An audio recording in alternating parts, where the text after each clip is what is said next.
Assalamualaikum warahmatullahi wabarakatuh. Perkenalkan, nama saya Indah Regina Putri dari kelas 12 IPA 2. Di sini saya akan menjelaskan materi sejarah kelas 10, yaitu tentang kehidupan manusia pada masa praaksara. Apa sih yang dimaksud dengan masa praaksara?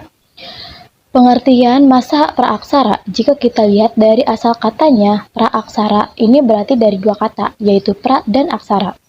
Pra artinya sebelum dan aksara artinya adalah tulisan. Jadi praaksara merupakan masa di mana manusia itu belum mengenal tulisan. Kemudian praaksara juga disebut dengan nireka. Nir artinya tidak ada dan leka artinya tulisan. Nah, jadi nireka merupakan zaman ketika tidak ada tulisan. Jadi nirleka dan praaksara ini sama-sama memiliki arti, yaitu kehidupan manusia yang belum mengenal tulisan. Kemudian pada masa praaksara ini terbagi ke dalam dua periode. Periode pertama dilihat dari kajian geologi dan periode yang kedua itu dilihat dari kajian arkeologi. Bedanya apa? Kalau geologi ini mengacu pada lapisan bumi, sementara arkeologi ini mengacu pada penemuan-penemuan benda-benda yang ditemukan oleh arkeolog. Dan tentu saja benda-benda tersebut merupakan benda-benda yang dulunya dipakai oleh manusia pada masa praaksara. Nah, kita bahas dulu nih yang berdasarkan geologi atau lapisan bumi. Bumi itu sendiri mengalami 4 zaman, yang dimulai dari zaman Arkeozoikum, zaman Paleozoikum, kemudian zaman Mesozoikum, dan satu lagi adalah zaman Neozoikum. Nah, kita bahas yang pertama dulu ya, dimulai dari zaman Arkeozoikum. Zaman Arkeozoikum atau disebut juga dengan zaman Azoikum, ini sudah mulai sejak 4,5 sampai 2,5 miliar tahun lalu. Jadi, di zaman Arkeozoikum ini, bumi masih dalam keadaan yang sangat panas, sehingga pada zaman ini belum ada makhluk hidup yang dapat bertahan. Pada bumi dalam keadaan yang sangat panas, hanya ada satu organisme, yaitu bakteri dan ganggang. Kemudian seiring perkembangan waktu, bumi ini mengalami zaman yang kedua, yaitu zaman Paleozoikum. Zaman Paleozoikum juga disebut dengan zaman primer. Kemudian zaman Paleozoikum juga tidak lepas dari teori Alfred Wegener tentang teori pergerakan lempeng bumi, di mana pada saat itu bumi masih dalam satu benua yang besar yang disebut Pangea. Nah, dari benua besar ini nantinya terpecah, akhirnya menjadi dua benua, yaitu Laurasia dan Gondwana. Laurasia bergerak lagi menjadi dua benua besar, yaitu Amerika Utara Asia dan Eropa. Sedangkan Gondwana terpecah menjadi Amerika Selatan, Afrika, Indonesia, Australia, dan Antartika. Dibentukan bumi sekarang benua-benua sudah mulai terpisah menjadi bentukan yang sekarang kita ketahui pada peta dunia. Nah, di zaman Paleozoikum ini karena keadaan bumi sudah lama-kelamaan manusia stabil, tidak begitu panas seperti zaman Arkeozoikum. Mulai muncul jenis hewan invertebrata atau bertubuh lunak seperti ubur-ubur, cacing, dan koral yang muncul pada laut-laut dangkal. Kemudian seiring perkembangan zaman, bumi mulai masuk ke dalam periode yang ketiga, yaitu zaman Mesozoikum, yang terjadi ketika tahun 245 sampai 65 juta tahun yang lalu. Nah, di zaman Mesozoikum ini disebut juga dengan zaman sekunder.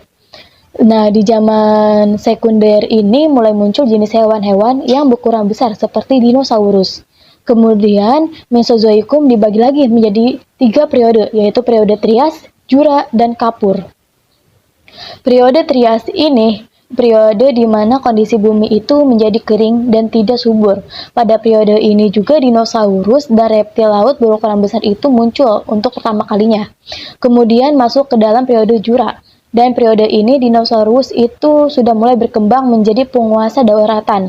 Sementara di dalam laut juga terdapat hewan-hewan besar seperti Plerasaurus. Akhirnya bumi berlangsung ke dalam periode yang ketiga, yaitu periode Kapur, di mana dinosaurus ini lama-kelamaan mulai mengalami kepunahan karena adanya perubahan iklim yang sangat drastis, dari iklim hangat menjadi iklim yang sangat dingin.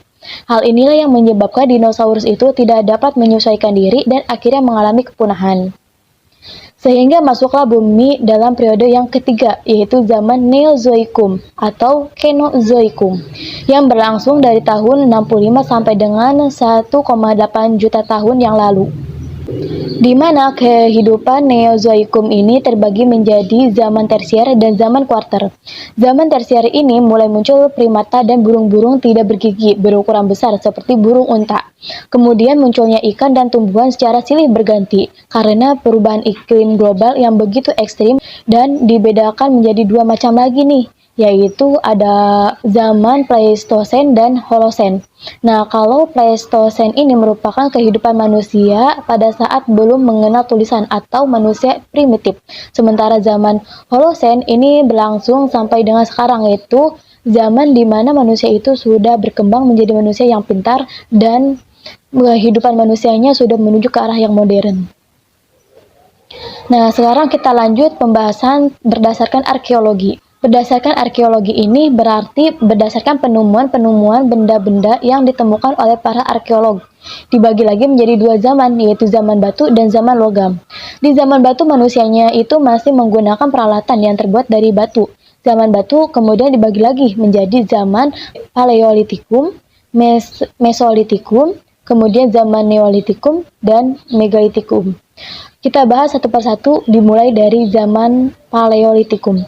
Zaman Paleolitikum ini manusianya menggunakan perkakas yang bentuknya itu masih sangat sederhana. Manusia pada saat itu hidupnya masih berpindah-pindah atau disebut juga dengan istilah nomaden. Kemudian yang kedua adalah zaman Mesolitikum, di mana di zaman Mesolitikum manusia itu sudah mulai mengumpulkan makanan. Sementara di zaman Neolitikum atau disebut juga dengan zaman batu muda ditandai dengan penggunaan peralatan batu yang telah dihaluskan untuk memenuhi kebutuhan hidupnya dan mencari makanan pada zaman Neolitikum. Ini mereka sudah hidup menetap dan tidak berpindah-pindah lagi. Sementara yang keempat adalah zaman Megalitikum, yaitu disebut juga dengan zaman batu besar, di mana di zaman Megalitikum manusianya sudah mengenal sistem kepercayaan yang pada saat itu ada dua macam, yaitu anisme dan dinamisme.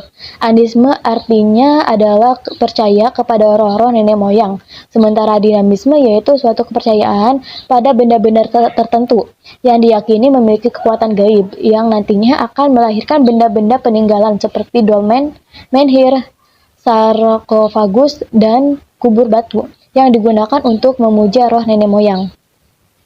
Kemudian di zaman yang kedua itu zaman logam.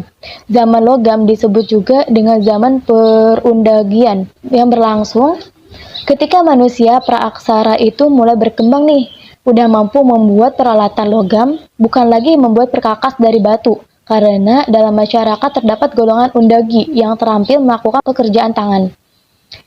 Mereka ini sudah mengenal teknik melebur dan mencetak. Logam, alat-alat besi yang ditemukan di Indonesia berupa alat-alat keperluan sehari-hari seperti pisau, sabit, mata kapak, pedang, dan mata tombak. Itu merupakan peninggalan dari zaman logam yang pada intinya zaman logam ini manusianya sudah berpikir dan berkembang menjadi manusia yang lebih modern. Nah, mungkin itu tadi pembahasan yang dapat saya sampaikan, yaitu pembahasan tentang zaman masa praaksara. Cukup sekian yang dapat saya sampaikan, kurang lebihnya mohon maaf. Wassalamualaikum warahmatullahi wabarakatuh.